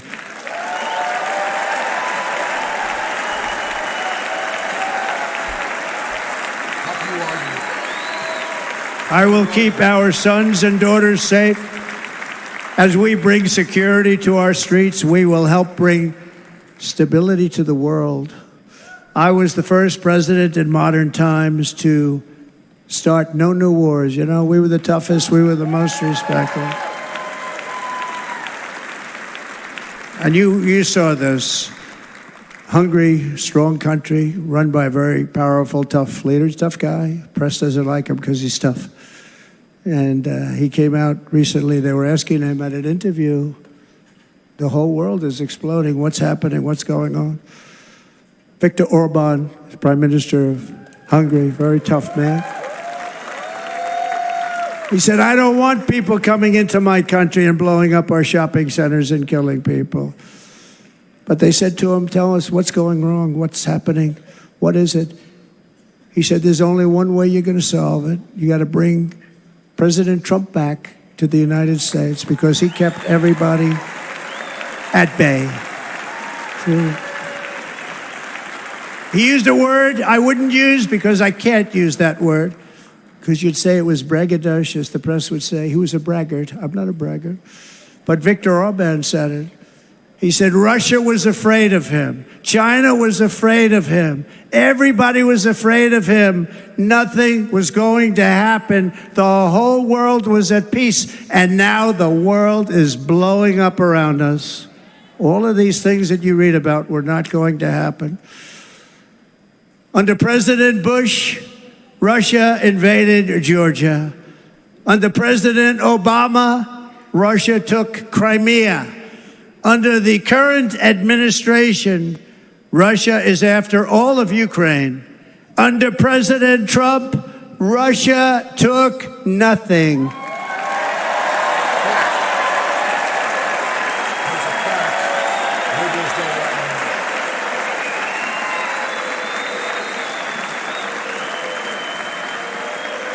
to know. We defeated 100% of ISIS in Syria and Iraq, something that was said to take 5 years, sir. It'll take 5 years, sir. We did it in a matter of a couple of months. We have a great military. Our military is not woke. It's just some of the fools on top that are woke.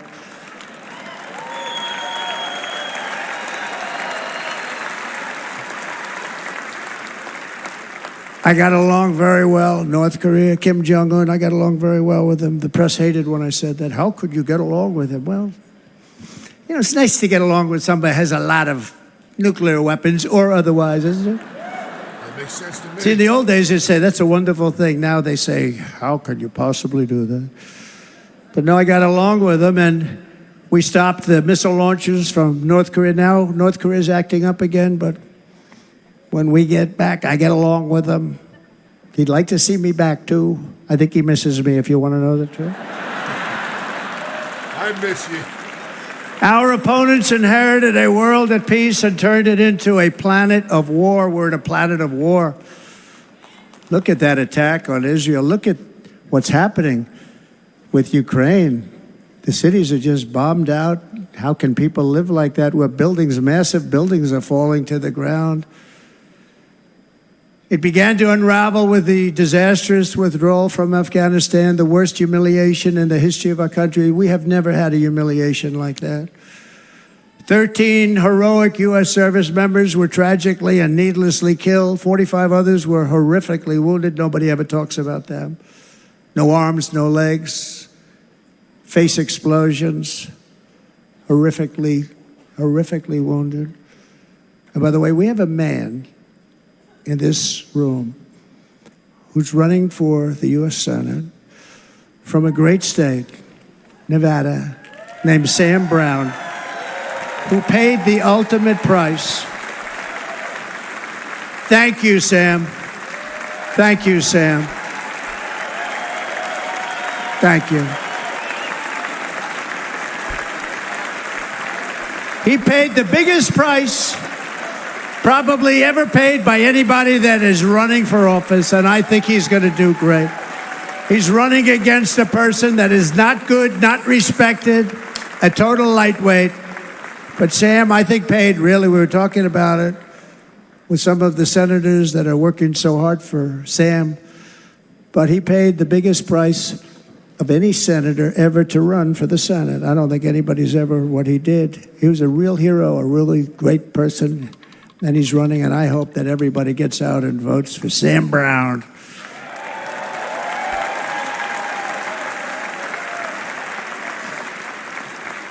And we also left behind $85 billion worth of military equipment, along with many American citizens were left behind.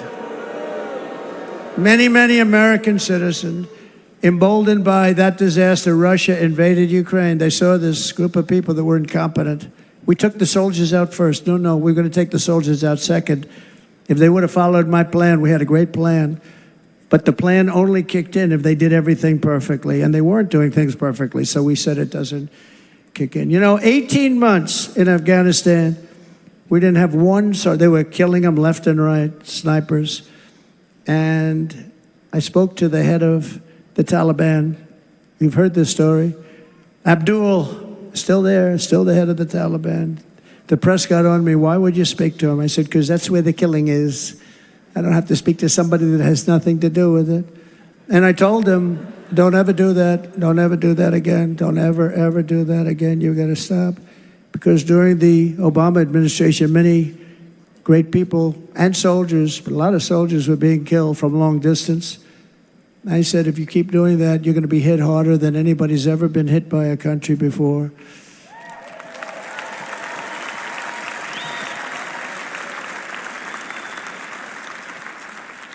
And he said, I understand, Your Excellency. He called me Your Excellency. I wonder if he calls the other guy Your Excellency. I doubt it. The other guy gave him everything. I mean, what kind of a deal was that? He walked out, gave him everything. Do you know that right now Afghanistan is one of the largest sellers of weapons in the world? They're selling the brand new, beautiful weapons that we gave them. But think of it, he actually said to me, but why do you show me a picture of my home? I said, you'll have to ask your people or one of your wives. But he could figure it out. And for 18 months, we had not one attack on an American soldier by the Taliban. 18 months. It's called leadership. Strength. And then we had that horrible day where soldiers were killed. I was not there because of a ridiculous election. But we had that horrible attack. And they also gave up Bagram, one of the biggest bases anywhere in the world, air bases anywhere in the world, the longest runways, most powerful, hardened, thickened runways. We gave it up. And I liked it not because of Afghanistan. I liked it because of China. It's 1 hour away from where China makes their nuclear weapons. And you know who has it now? China has it now. We were keeping that.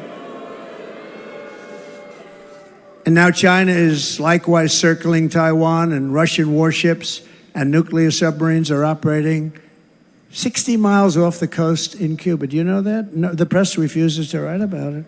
If that were me running this country and we had nuclear submarines in Cuba, I will tell you that the headlines every day would be, what's wrong with our president? You don't even hear this. You're not hearing about this. Russia has nuclear submarines and warships 60 miles away, Mr. Congressman, from Miami, by the way, happens to be here. Correct? In Cuba. And that would not be stood for if it were somebody else. They don't want to mention it, but now maybe they will. Disgraceful. And the entire world, I tell you this, we want our hostages back, and they better be back before I assume office, or you will be paying a very big price.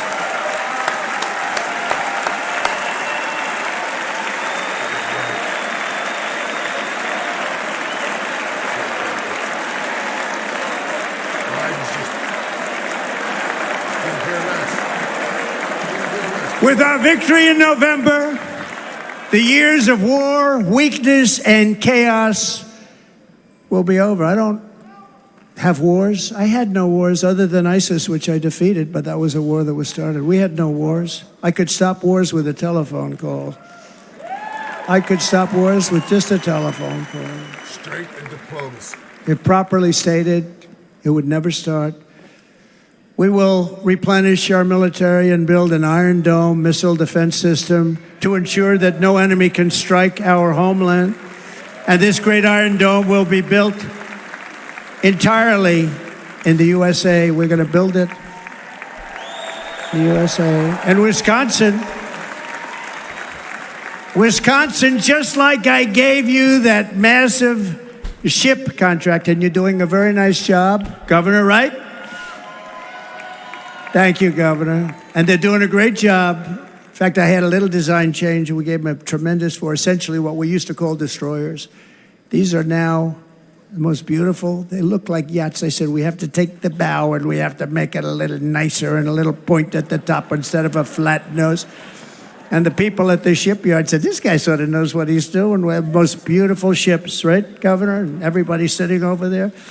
And it was a big contract that everybody wanted. I gave it to Wisconsin, but we're going to have a lot of that built right here in the state of Wisconsin and all other states. Israel has an Iron Dome. They have a missile defense system. 342 missiles were shot into Israel, and only one got through a little bit. It was badly wounded. It fell to the ground, but most of them are. And Ronald Reagan wanted this many years ago, but we really didn't have the technology many years ago. Remember, they called it Starship, spaceship, anything to mock him. But he was a very good president, very, very good. But now we have unbelievable technology. And why should other countries have this and we don't? No, we're going to build an iron dome over our country, and we're going to be sure that nothing can come and harm our people. And again, from an economic development standpoint, we're going to make it all right here. No more sending it out to other countries in order to help. It's America first. America first. We will unleash the power of American innovation. And as we do, we will soon be on the verge of finding the cures to cancer, Alzheimer's disease, and many other diseases. We're going to get to the bottom of it.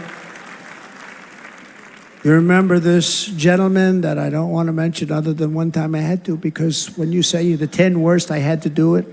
I didn't want anybody to be confused. But this man said, we're going to find the cure to cancer. Nothing happened. We're going to get to the cure for cancer and Alzheimer's and so many other things. We're so close to doing something great. But we need a leader that will let it be done. We will not have men playing in women's sports. That will end immediately.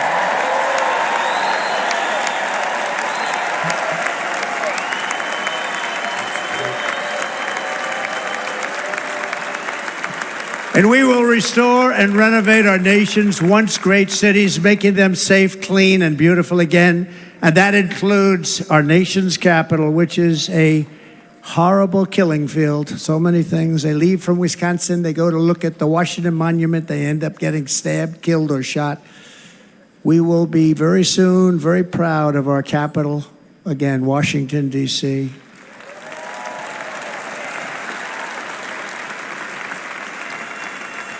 America is on the cusp of a new golden age, but we will have the courage to seize it. We're going to take it. We're going to make it a current. We're going to bring this into a golden age like never seen before. Remember this, China wants to do it. Japan wants to do it. All of these countries want to do it. We have to produce massive amounts of energy if we're going to produce the new. If you look at some of the things that have been done and some of the things that we're going to do, but AI needs literally twice the electricity that's available now in our country. Can you imagine?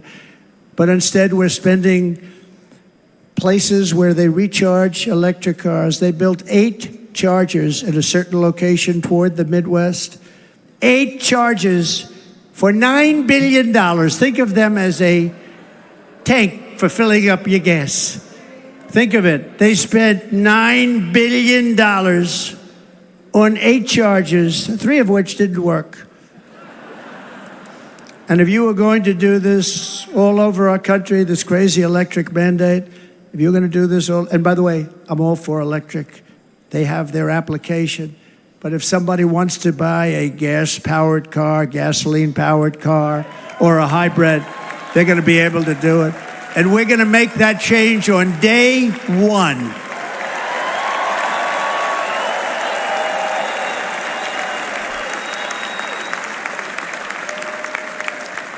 So to conclude, just a few short days ago, my journey with you nearly ended. We know that. And yet, here we are tonight, all gathered together, talking about the future, promise, and a total renewal of a thing we love very much. It's called America. We live in a world of miracles. None of us knows God's plan or where life's adventure will take us. I want to thank Franklin Graham for being here tonight. He's an outstanding man. He wrote me a note recently. I have a lot of respect for him. Sir, I love your storytelling. I think it's great in front of these big rallies. But sir, please do me one favor. It won't make any difference. Please don't use any foul language. I was a little embarrassed. He said, it won't make any difference. Actually, it does. The story's not quite as good, but I've been very good. The story is not quite as good, to be honest. I've got to have a little talk with Franklin, but he was great. He's a great gentleman. His father was so incredible, Billy Graham. My father used to love taking me to see Billy Graham. My father would take me to see Billy Graham at Yankee Stadium. He had the biggest rallies you've ever seen. He was a good rally guy, too. But he'd get up, and he was a fantastic guy. My father loved Billy Graham. But I love Franklin Graham. I think Franklin's been fantastic, and I'm working so hard to adhere to his note to me. I'm working hard on it, Franklin. But if the events of last Saturday make anything clear, it is that every single moment we have on earth is a gift from God.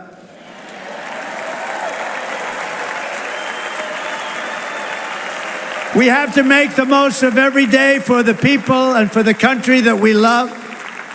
The attacker in Pennsylvania wanted to stop our movement, but the truth is the movement has never been about me. It has always been about you. It's your movement. It's the biggest movement in the history of our country by far. Can't be stopped. It can't be stopped. It has always been about the hardworking, patriotic citizens of America. For too long, our nation has settled for too little. We settled for too little. We've given everything to other nations, to other people. You have been told to lower your expectations and to accept less for your families. I am here tonight with the opposite message. Your expectations are not big enough. They're not big enough.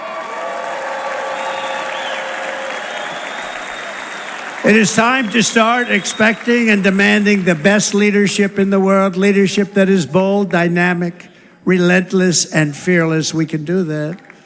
We are Americans. Ambition is our heritage. Greatness is our birthright.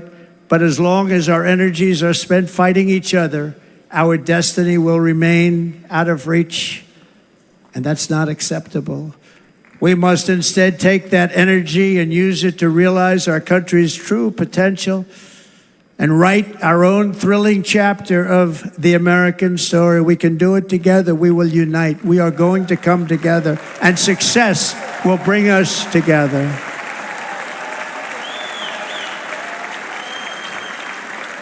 It is a story of love, sacrifice, and so many other things.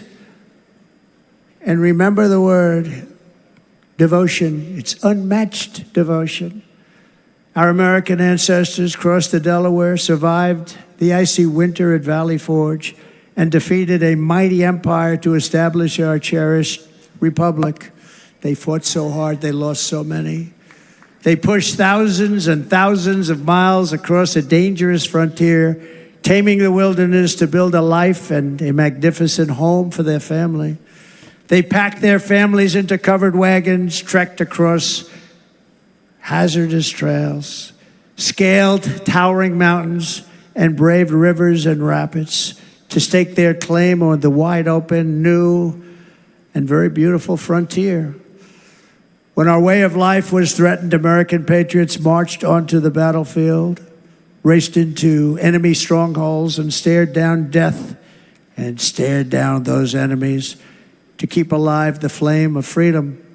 At Yorktown, Gettysburg, and Midway, they joined the roll call of immortal heroes. So many just so many heroes, so many great, great people. And we have to cherish those people. We can't forget those people. We have to cherish those people.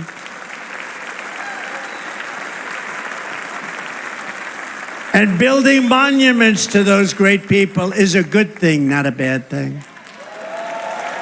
They saved our country. No challenge was too much. No hardship was too great. No enemy was too fierce. Together, these patriots soldiered on and endured, and they prevailed because they had faith in each other, faith in their country, and above all, they had faith in their God.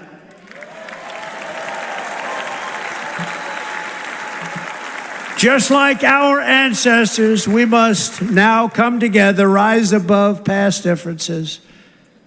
Any disagreements have to be put aside and go forward, united as one people, one nation, pledging allegiance to one great, beautiful, I think it's so beautiful, American flag. Tonight I ask for your partnership, for your support, and I am humbly asking for your vote. I want your vote. We're going to make our country great again. Every day I will strive to honor the trust you have placed in me, and I will never, ever let you down. I promise that. I will never let you down. To all of the forgotten men and women who have been neglected, abandoned, and left behind, you will be forgotten no longer. We will press forward, and together we will win, win, win.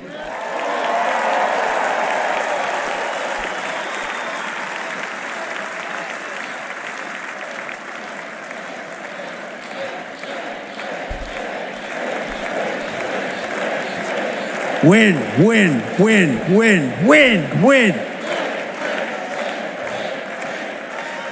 Nothing will sway us, nothing will slow us, and no one will ever stop us. No matter what dangers come our way, no matter what obstacles lie in our path, we will keep striving toward our shared and glorious destiny. And we will not fail. We will not fail. Together we will save this country. We will restore the republic, and we will usher in the rich and wonderful tomorrows that our people so truly deserve. America's future will be bigger, better, bolder, brighter, happier, stronger, freer, greater, and more united than ever before.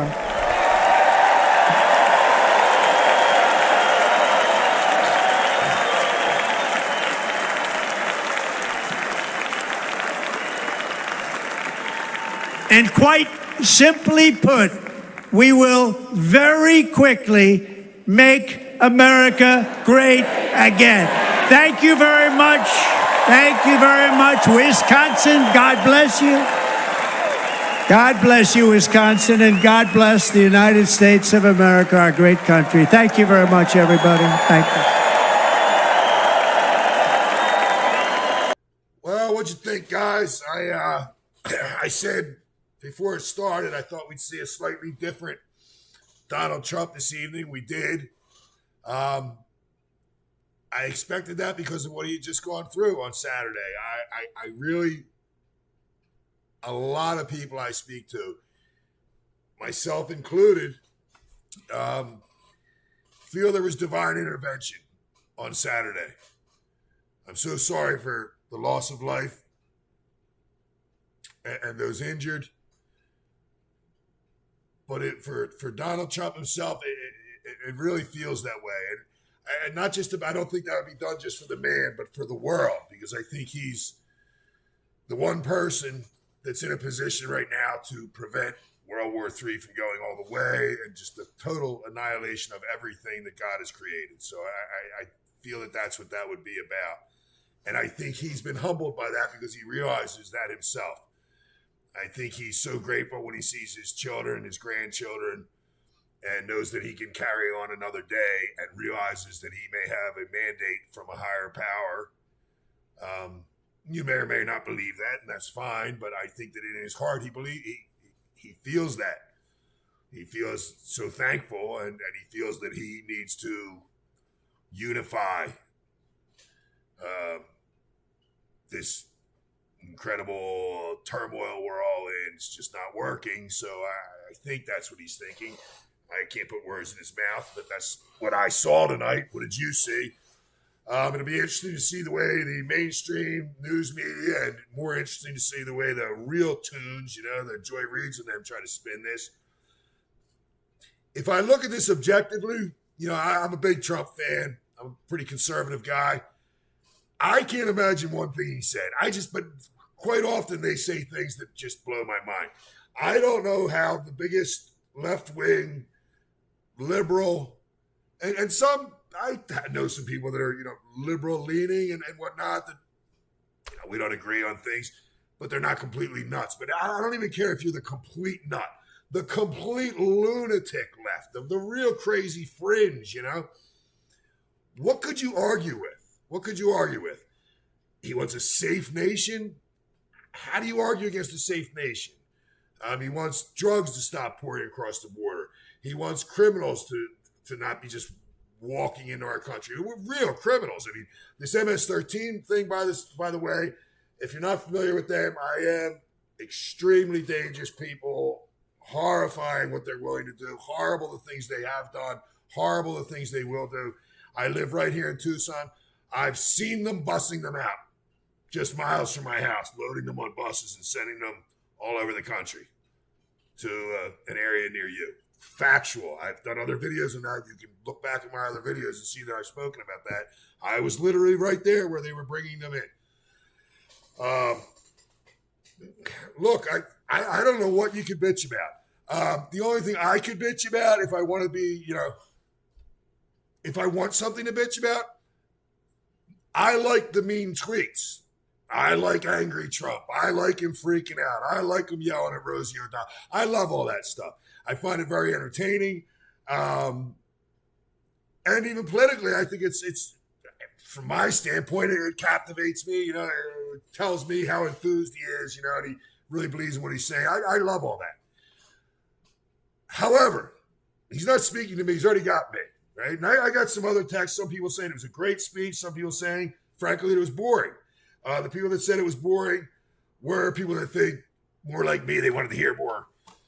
They wanted to laugh more. They wanted to, they wanted more of that classic Trump style that we've seen in the past. But I didn't expect it. I really didn't. I said at the beginning, I thought he would come out a little more resolved. And I think there's good reason for that after what he just went through.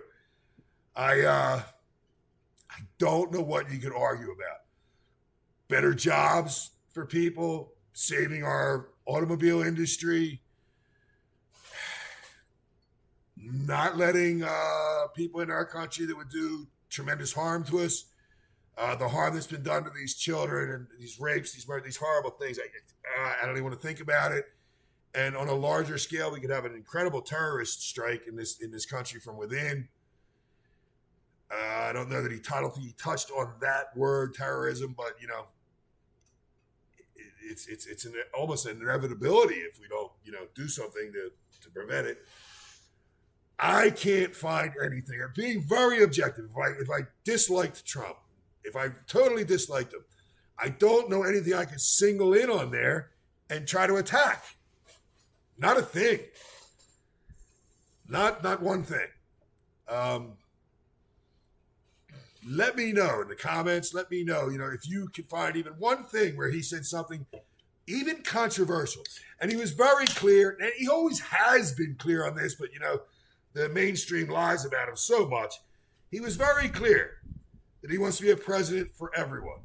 A president for everyone, regardless of race or any of the other nonsense that's out there. He wants to be a president for everyone. I believe that. Look, guys, we saw the first 4 years. He did a lot for every community. He didn't split us up in little boxes. He helped everyone, and in areas that were predominantly, black or Hispanic or whatever, he helped those areas. He helped, and yes, I guess in some of those communities they have specific problems that may be unique to them, and he helped with those problems. He did. He went out of his way. He funded more black colleges and educational sources. He did things on crime bills, the same ones that Joe Biden, had put in that were locking these people up. How are these people supporting Joe Biden? I know Joe Biden. I was in politics in Delaware, heavily in politics in Delaware. I know the man. He's not a good man. He's not a good man. And listen, he gave a eulogy at a Klansman's funeral and spoke about what a wonderful friend and mentor he was. And how does the black community think that that's okay and that Donald Trump's a racist when every indication is Donald Trump's not racist? Talk to any of the people that have worked for him. He never cares about black, white, Hispanic, female, this, that, or the other. He doesn't give a damn. You do a good job. He treats you well. He lifts you up. He helps people. That's a fact. That's not coming from me. That's coming from the people. And I will have a special guest on soon that met with Donald Trump. Well, didn't meet with Donald Trump. Had a happenstance to meet with Donald Trump when he was a kid, basically. Donald Trump went out of his way to help this guy. He didn't know him. He just went out of his way. He saw a kid in trouble and he went and helped him. So I think that's amazing. And listen, The guy doesn't want wars. He wants you and your family safe. He wants you to prosper. He wants to lower your taxes. The no tax on tips thing would help so many people. And there are people that generally, if you're working in an industry where you're getting tips, you're not in the upper level, right? I mean, maybe you're making a decent living. A lot of people make a decent living that make tips, but they're not the millionaire, billionaire. They're certainly not the billionaire types, right? What a great thing that is. How many people would that help? So all I heard was positive things. I can't imagine what they're going to say and try to pick apart on this, but they will. They will. And don't forget also, you know, it's easy to forget. It's only been a couple days. This guy just went through a hell of an experience. I mean, an incredible experience being shot at like that, being shot. I mean, having a part of his ear taken off. I had a part of my ear. I got smashed with a beer mug when I was like 17 in a nightclub, and it cut my ear in half. I don't know if you can see it there, but it cut my ear in half pretty severely, and it bled like you wouldn't believe. And let me tell you, that hurt. It was pretty painful. It took a long time to heal. I mean, it was weeks that ear just throbbed and throbbed and throbbed, because it's one of those spots that does that. Okay, like a cut on your leg, you can stitch it up, you barely feel it in a few days. Your ears are much more sensitive, you know, and that hurt like hell for a long time. So, you know, he's probably in pain also. He's been through a lot. You've seen his family. There's just tears welling up in their eyes. He's having those emotions. I know that he's heartfelt for the firefighter that was lost. I know that's genuine. I would put my life on it that that's genuine, and for those injured. So he's dealing with that also. I think he did a great job. Again, I would have liked the more rebel rouser. That's my personality. I'd like to see him go up there and go nuts. I would have loved to see him say what we all think, who was involved in the shooting. I would have loved to have seen him say that. But you know what? I'm not in his shoes. And I believe that he fully believes he has a path to follow, a destiny, if you will, but not for himself, for our nation, for the world. So this is the way he approached it, in a more calm manner. And I suppose that's probably a good thing. A lot of people want to see that. I love the mean tweets. I mean, I loved waking up every day when he was president looking for a new mean tweet. It was just like the highlight of my day. Again, that's me. You can't please everybody. But overall, I think it was a great speech. I believe that he will be the next president of the United States. I believe he was last time. But I believe he's on a path. And I believe that path is a path of peace for the world, which is the most important thing to me. All the other issues, I really care about the loss of life that's going on around the world. And that is from the largest, millions of lives in Ukraine, to the one girl. I don't even want to talk about, I'm not going to describe what happened here. This happened to this one young 12-year-old girl. This happened to this one young 20-some-year-old girl. This happened to this. Yeah, I care about that. Above anything else, above any financial things, anything else, that's my number one priority is safety and a peaceful world. And then secondly, as we go down, security in our country, then, finance, and then this, and of course, energy independence. Energy independence means everything, and it also leads back to peace. See, that's what people sometimes don't understand. But at any rate, I thought it was very, very well done. I thought he did a great job. He always does. And love to get your feedback. I hope there were some inspiring moments there. I know that. There were some very heartfelt moments in there. I'm sure you felt them. I hope you did. And I guess that's about all I can say about it. And I'm doing a lot of digging into the assassination attempt. I've found out a lot of things that are beyond disturbing. I will be doing something on that very soon. I didn't want to come out with something like that. A lot of people did. I understand. They wanted to strike while the iron was hot, but I'd rather try to get my facts straight. Some of the facts at this point that are at this point facts, you know some of them. I may have some information you don't from speaking to some people, a little bit on the inside. And maybe I don't. I don't know. But I do know that the things I'm finding out are very disturbing. And you've seen a lot of things that are very disturbing. And I hope we can get to the bottom of that, I hope it's not another JFK thing where, I'm very disturbed by the 3-letter agencies that are investigating it, or also the 3-letter agencies that would have been involved. So that's an issue. But one way or another, you and I know the truth, right? We know the truth. So we don't know the whole thing, but we know it wasn't Iran. How the hell did they try to pull Iran into this? And how did that make sense anyway? When 1 second they were saying it was just this lone kid, and then all of a sudden Iran was behind it. Wow, that's totally reversed. But at any rate, I guess I'm going to let you go. By the way, I'd forgotten my core thing here, but you notice I got Trump 2020 in this one, so I got to get a new one, I guess, for this next election. But listen, I'm glad you watched this with me. I hope you watched this with me. I love you all. I appreciate you all. God bless you all. And God bless America. Twisted is out.